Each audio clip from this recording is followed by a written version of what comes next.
পূর্ণিমার এক পরন্ত বিকেলে আমরা 4 সাথী বেরিয়েছিলাম কলকাতায়। ঘুরতে ঘুরতে পৌঁছেছিলাম বাবুঘাটে। তখন বাজে প্রায় সন্ধ্যা 6টা। দেখলাম গঙ্গা আরতি হচ্ছে, আর সেই মুহূর্তগুলোই ক্যামেরাবন্দি করলাম। বাবুঘাটে বেনারসের আদলে হয় গঙ্গা আরতি।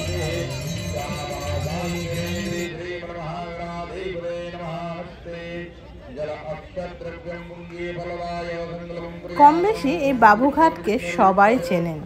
প্রিন্সেপ ঘাটের পরেই রয়েছে বাবুঘাট। এখানে ট্রেনেও আসা যায়, আর আসা যায় বাসেও।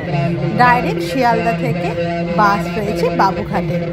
এছাড়া শিয়ালদা থেকে মাঝেরহাট লোকাল ধরলেই চলে আসা যাবে ডাইরেক্ট এই নদীঘাটের ঠিক পাশেই। দেখতেই পাচ্ছেন পাশ দিয়ে ট্রেনও যাচ্ছে। এবার শুরু হলো সেই মুহূর্ত, গঙ্গা আরতির মুহূর্ত। চলুন পুরোটা দেখাই আপনাদের।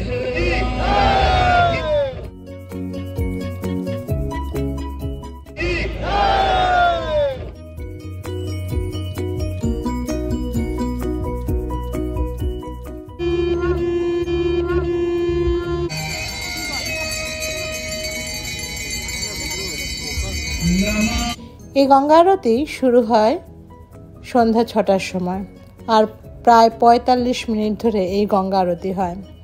এই গঙ্গা আরতিতে দেখার জন্য কোনো টিকিট কাটতে হয় না, ফ্রিতে আসতে পারেন। আর পেছনেই বসার অনেক চেয়ার রয়েছে। যারা আগে আসবেন তারা তো চেয়ার অবশ্যই পাবেন। এছাড়া দাঁড়িয়ে দাঁড়িয়ে তো চারিদিক থেকে দেখা যায়। আমি কিন্তু চেয়ার পাইনি, তাই মাটিতে বসেই এই গঙ্গা আরতিটা দেখেছিলাম। বেশ দুর্দান্ত লাগছিল। গঙ্গার পাড়ে বসে এই আরতি দেখার মজাই আলাদা।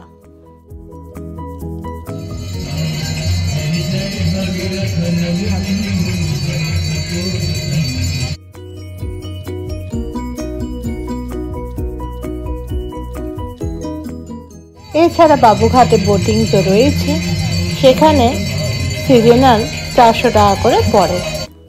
তো মোটামুটি দুর্দান্ত সুন্দর একটা সন্ধ্যা কাটানোর জন্য এই বাবুঘাট একটা বেস্ট জায়গা।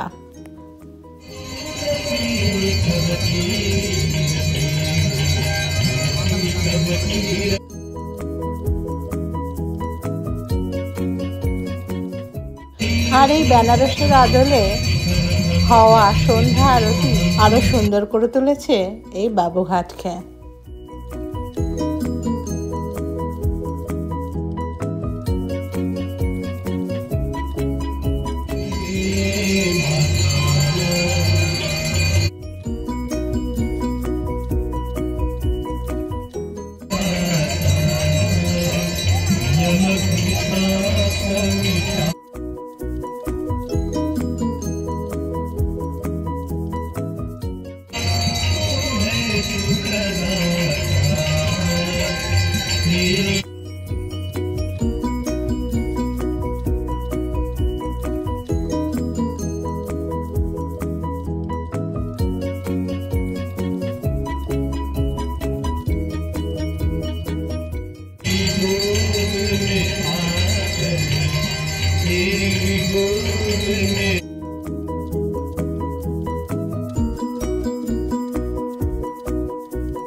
এখানে আরতি শেষে প্রসাদ পাওয়ারও সুযোগ রয়েছে, সঙ্গে আশীর্বাদ এবং চন্দ্রমিত্র। তো সব মিলিয়ে অসাধারণ অনবদ্য একটা সন্ধ্যা কাটলো আমাদের চারজনের।